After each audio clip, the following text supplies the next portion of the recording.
some of my fondest memories as a little girl growing up with my family and with neighborhood friends is being outside in the fall and raking up huge piles of leaves and jumping in those piles of leaves and then collecting leaves of different colors that you thought were really pretty, and then you come home and you make some kind of art piece with those leaves. And I even remember loving to walk through the leaves and just kicking them up and listening to them crunch underneath your feet, and to really enjoy that feeling, and that the colors are vibrant and it just changes the feel. The earth smells different during this time of the year. So depending on where you grew up, you might have had a similar experience and have similar memories. I sometimes lament when the yard guys come and they start blowing away all the leaves, and it's noisy and you smell the gas and everything else. And I think, what happened to that art of just raking leaves and hearing that sound as the rake scrapes across the earth and moves them all? Because that was part of our fun, part of being outside. And a lot of those jumping in the piles of leaves and throwing leaves at each other and having a good time was during the raking. So the raking of the leaves often took 3 times as long as it could have taken, because we were having a good time. I was thinking about fall leaves and looking at the little bit of color I have in my view as I sit in my backyard. It all starts in spring and summer when the trees put on leaves for the year. The leaves have an important job to do: make food for all the parts of the tree. Leaves make food using a process called photosynthesis, which turns energy from sunlight and carbon dioxide from the air into carbohydrates for the tree. You feel like you're back in biology class? A key part of producing these sugars and starches is chlorophyll. Chlorophyll is a chemical that absorbs energy from sunlight. It is with this energy that plants make food. Chlorophyll also has a naturally green pigment, giving plants their green color. But this chemical is only one of the pigments responsible for the colors of tree leaves. Along with this green pigment are yellow, orange, and brown ones called carotenes and xanthophyll. These pigments are not exclusive to trees. You can find them in carrots too. That's why carrots look orange. They are also in bananas, corn, and daffodils. In fall, tree leaves slow down the food-making process of photosynthesis, getting ready for winter dormancy. Shorter day lengths and cooler temperatures are the signals which tell the trees to slow down. The chlorophyll breaks down, and so its green color disappears from the leaves, giving way to the yellows and oranges that have been there all along. Yeah. So the orange and the yellows, these brilliant colors that we see in the fall, are in the leaf all along, all year. We don't see them because the chlorophyll is producing in the spring and the summer. And yet that brilliance, those vibrant colors, are just laying there in the leaf, living there in the leaf, waiting to be exposed in the fall. And so as I contemplated that after I was sitting in my backyard and Googling, where does the color come from in our leaves, I thought of what lies within us. And that within us is this magnificence, this brilliance that is always there and is just waiting to be uncovered. Waiting to be uncovered. And depending on the kind of tree you are, dictates your brilliance, your color. How do you shine? How do you show up in the world? But it's always there in the leaf. Always there. And so, perfect song, divinely inspired over here. So as we're trying in life, as we're trying to make it work, as we're not feeling fine, we have this brilliance underneath all of it. the brilliance that is God, that is us, that is our spirit, that is our essence, our energy. And I think our job is to stop trying. I don't know what we're working so hard for. And yet we do, every day, don't we? Judy said, I don't. And we can tell, yes. Yeah, it makes a difference. Because if we are just being and concentrating on being ourselves, which is brilliance, which is magnificence, which is divinity, then everything else unfolds naturally from there. There is nothing to do. There is nothing to struggle with.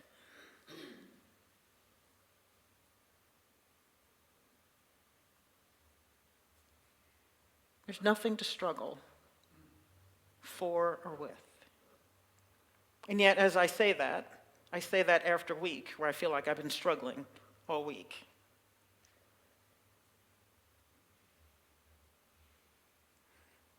And so perhaps my sitting out in the backyard and seeing the sun coming through those yellow leaves was a reminder for me to just be.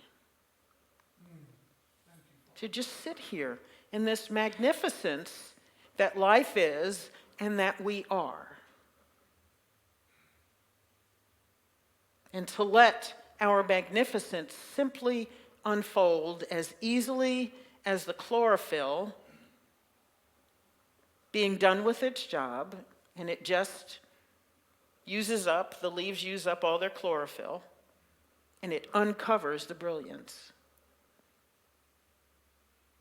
It's another phase of life for the tree, and it's another phase of life for us that we unfold easily and gracefully and smoothly. And we can let go of the trying. I have a picture in the hallway of my house, and it's of a little girl, and she's standing there with her hands open like this. And the words on it say, "Dear one, just unclench your fingers and be open. And be open."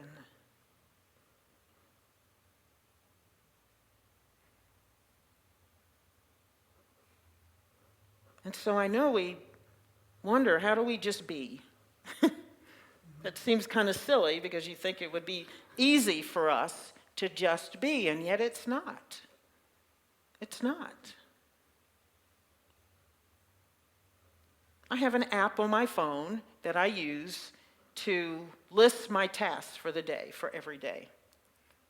And I have some recurring ones that show up every day. I have some that are weekly. I have some that are monthly.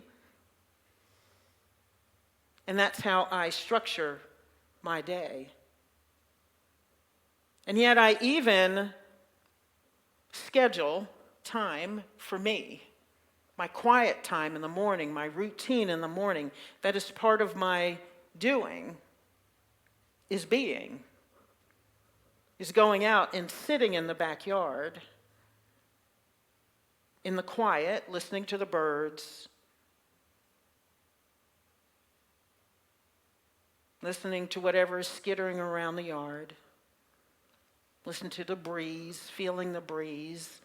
Sometimes it's chilly, so I might be out there in my sweats with a blanket over my legs if it's chilly. Sometimes it's dark. The world, really, I'm out there early, so the world hasn't started. I don't hear any traffic. And it's just me in nature, me as nature.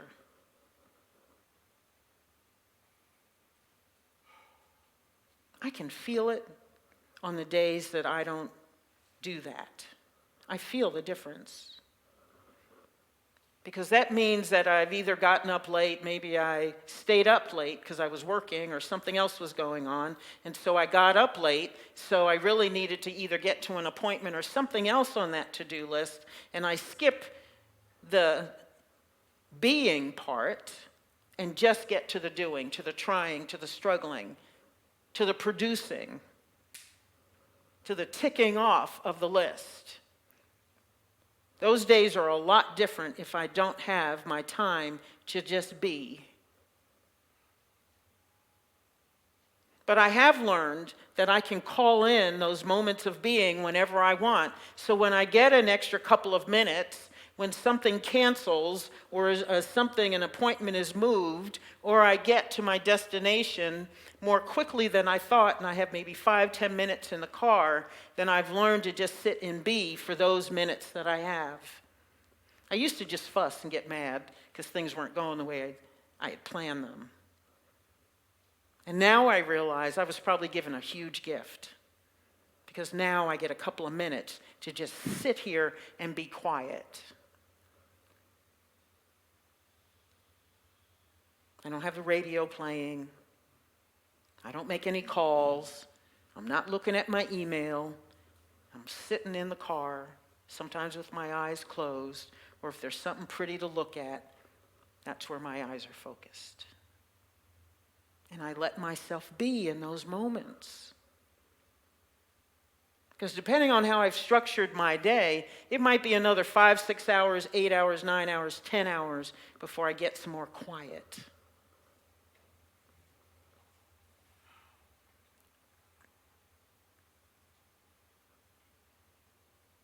And sometimes by the time I get to the end of that day, I feel like a camel that's walked all the way through the desert and is thirsty.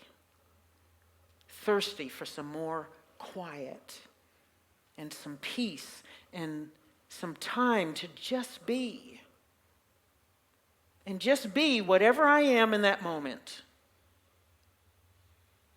Happy, sad, glad, whatever, grieving, teary-eyed, it doesn't matter. Whatever it is, I am in those moments. I let myself be in those moments, and I just be that. Because sometimes we're fighting how we're being.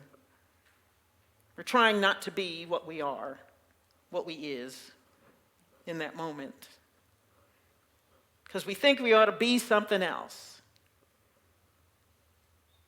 And that's when we start spiraling down into crazy, into this delusion that how we are in the moment is not okay. That how we are in the moment is not okay.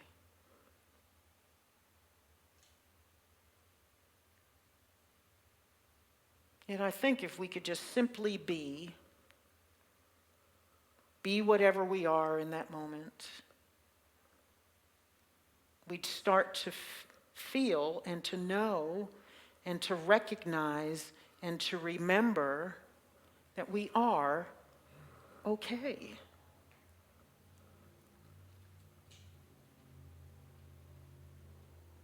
That it's good right here, right now. That God is here now.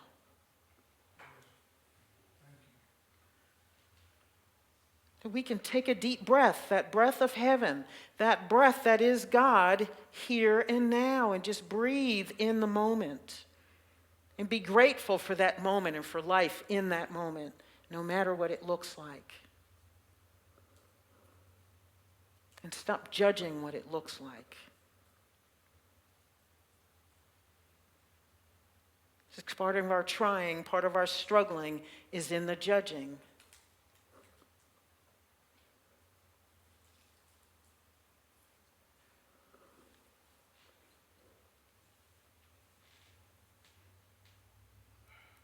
I'm a Virgo and I judge everything. I even judge my judgments.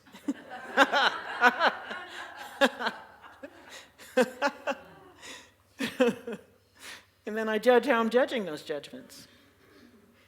Virgos have that gift. To analyze our analysis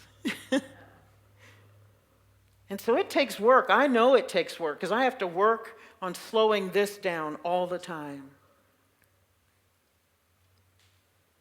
I have to work on chilling out all the time.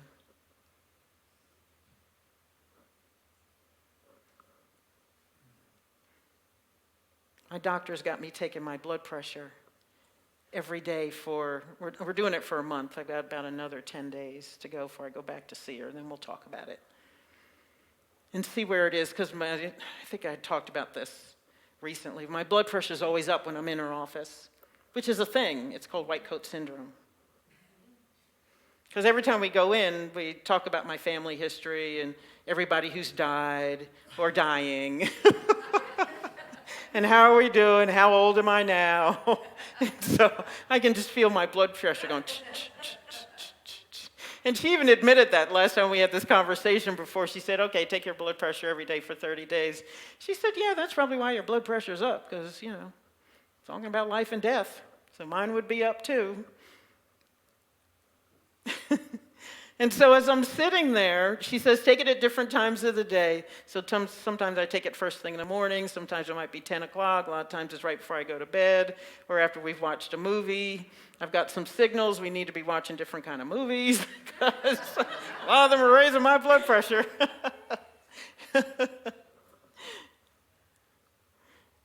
Or I decide, I know what we're going to watch. I'll take it before we watch the movie. Yeah.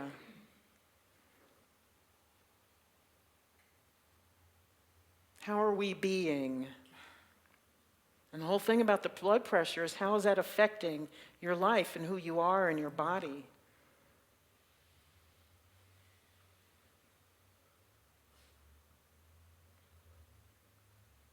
How is our ability to be or not to be or not to be, that is a question, affecting our stress levels and our enjoyment of life? Our enjoyment of each other in life.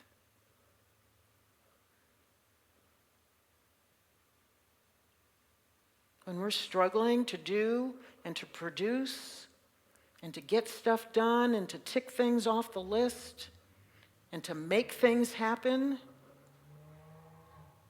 all we do is stress ourselves out. I am trying to learn how to be. There it is again. How to just be as I am doing. How to relax in the doing. How to enjoy the doing. How not to be stressed in the doing. And if I am stressed in the doing, am I doing something maybe I should choose not to do again? Or to do it a different way? Or to be a different way in that? How can I enjoy what I'm doing? Perhaps I listen to music. Perhaps I take breaks often throughout the doing. I have another app on my phone that prompts me to exercise every hour for 2 minutes. Or to stand up at least, not to sit. Because so many of us sit for hours upon end. It's not good for our health or for our rear ends.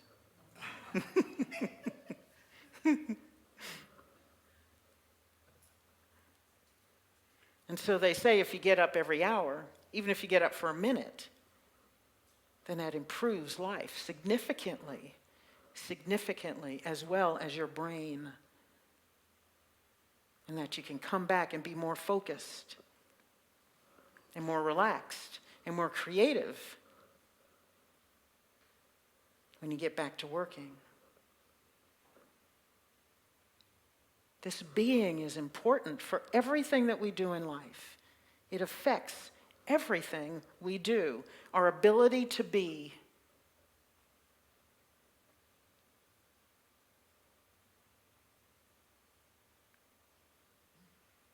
Our ability to be. And so can we just be, even in the doing, like a walking meditation, a working meditation, cleaning meditation? Can you wash dishes and be relaxed? Or are you going to hate washing the dishes as long as you're washing the dishes? Can you enjoy changing the sheets, mowing the yard, running errands?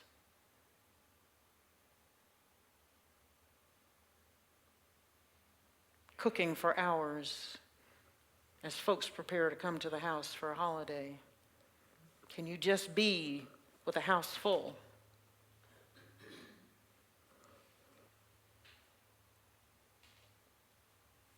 Can you just be in traffic as you're driving? Can you just be as you're looking for a parking space?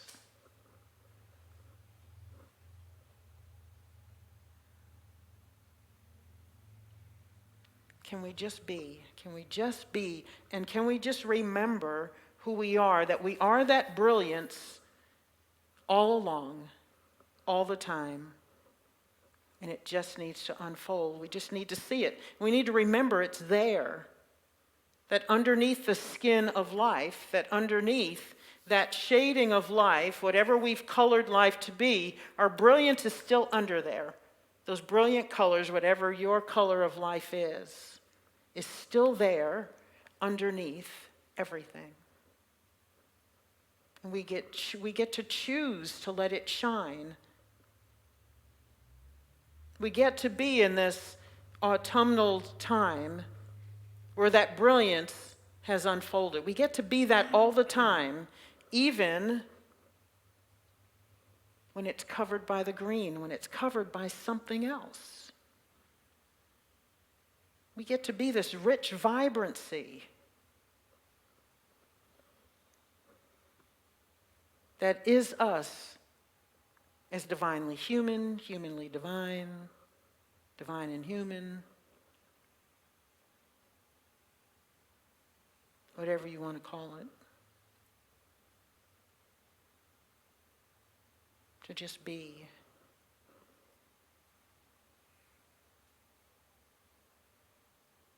So I invite you to find out what that looks like for you. And in what moments of your life are you struggling too hard or struggling at all? Or getting to the point where you feel like a struggle is necessary? Are you willing to take a breath and think about it differently? And how might you show up differently? How might you step into whatever's before you differently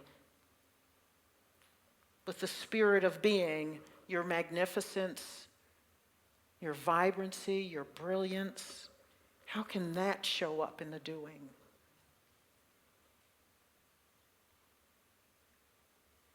How can that show up in the doing for you? As God in the moment.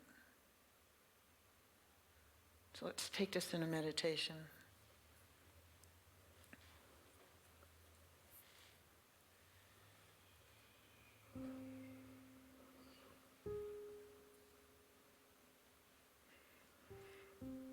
So I want you to think of yourself now as an energy that is a fall color.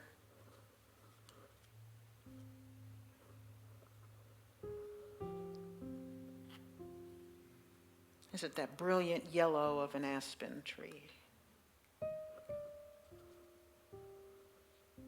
Or that deep, deep saturated red of a Japanese maple? Or some combination of that yellow and red into a vibrant orange? A tangerine.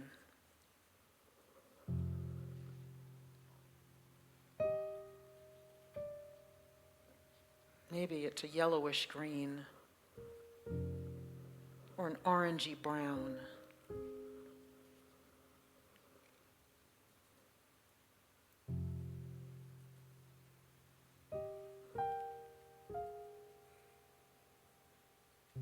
Imagine the sun.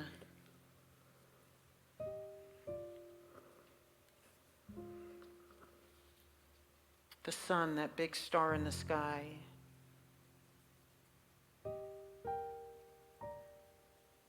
It's just shining through your essence, your color.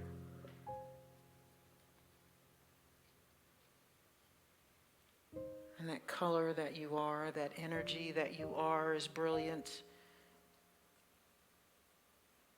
It's magnificent, stunningly beautiful to the eye. Catches your breath just looking at it, feeling the warmth of that color.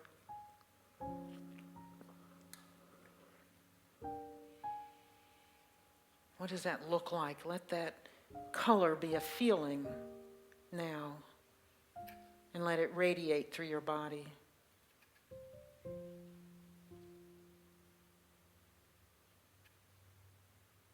See yourself as a vibrating energy, a frequency.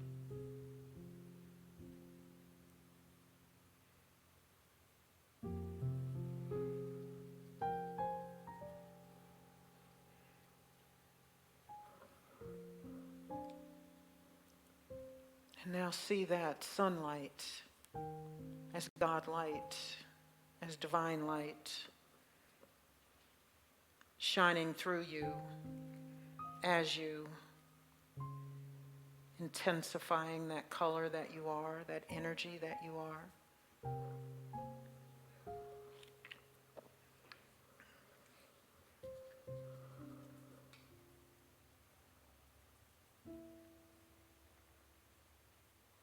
And just hold that vision of light, of vibrancy, magnificence, strength and power.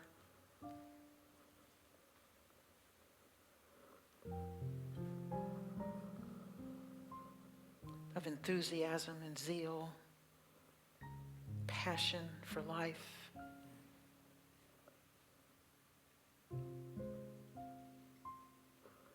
Passion for all that you are called to do and be. For the doing is just an expression of how you are, of your beingness.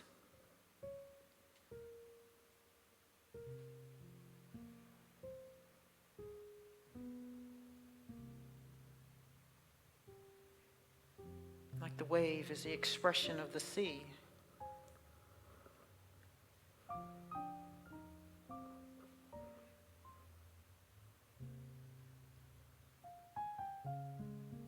You are that vibratory force,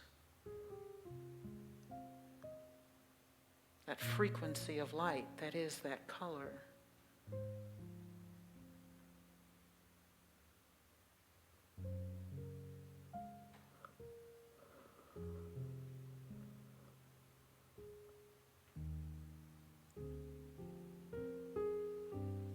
Just rest in it, marvel at it.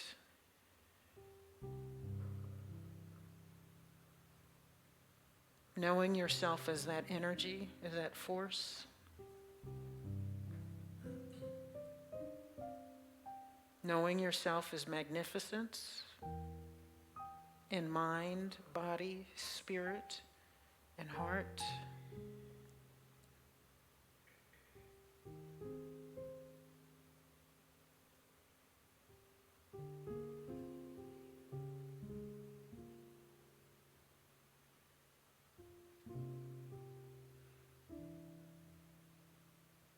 Just be with it. Be it. Be it.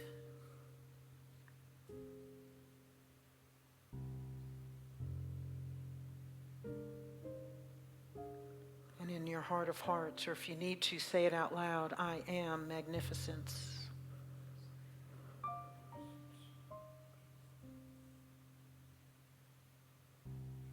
I am brilliance and light.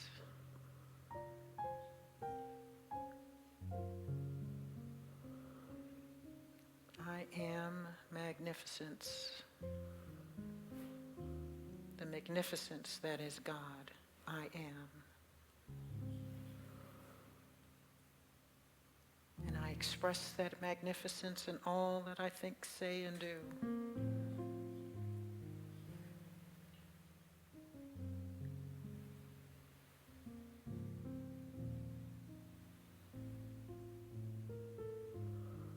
am, I am, I am. Let's take a deep breath in together. Exhale. See that color intensify as you breathe in. And exhale. Breathe in again. Feel that color get more vibrant and saturated. That is you. That is your magnificence. Exhale. Breathe it out into the world. Share your essence, your gifts, your light.